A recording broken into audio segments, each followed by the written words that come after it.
there were some things said tonight that I think I have to address. The one thing is that somehow or another, by passing this bill, that we're doing this huge justice to minority communities. I don't talk much about my minority community because it's like talking about members of your family, and you don't spread that stuff around. You try to deal with it. But I will tell you that not more than a few years ago, one of my small communities, very small community, was experiencing a huge drug problem, and in ways it still is. But we had 3 overdoses a week on average in that little small community, and the people of the community and the county came together, and we did public gatherings in different places around the county to try to get younger kids and other adults into counseling to deal with some of the issues that we were having, and it was becoming a large success. COVID, I think, put an end to a lot of it. But as someone that comes from a big family and had 6 kids of my own, I got 15 grandkids now, I can tell you that when we put these things even before the House, even though we know it's not going to pass, we bring it up before the House, and all of a sudden it becomes okay. And I do think that's part of what this is about.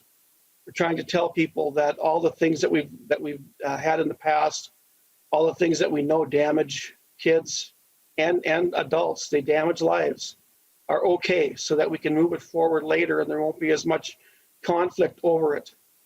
But I will tell you, as someone who's been around for a little while, that the things that we tolerate or the things that we accept, our children will embrace.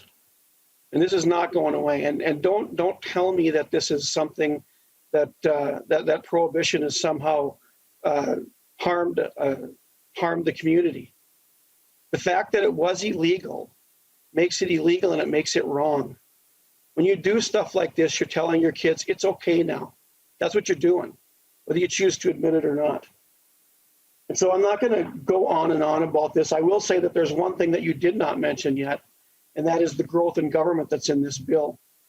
The expansion of even the board and the powers that they're going to have as far as enforcing these things, and the new employees that the state is going to have out there. That's a huge issue for us as well. And then there's one more thing on this bill.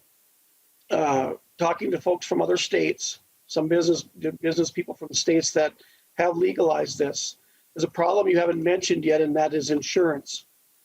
There's some industries that are telling me that when this bill passed, their insurance companies now mandate that they do drug testing.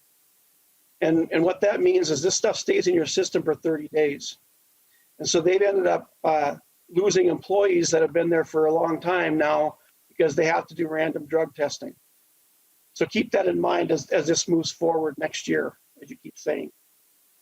But I will say this too, and it is a repeat and it's an echo, that we've got 3 days, in a few hours, 3 days left of this session.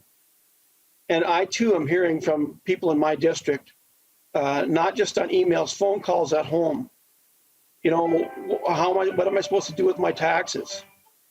We got billions of dollars surplus here, and you still want to tax this money that came in that was supposed to bail us out.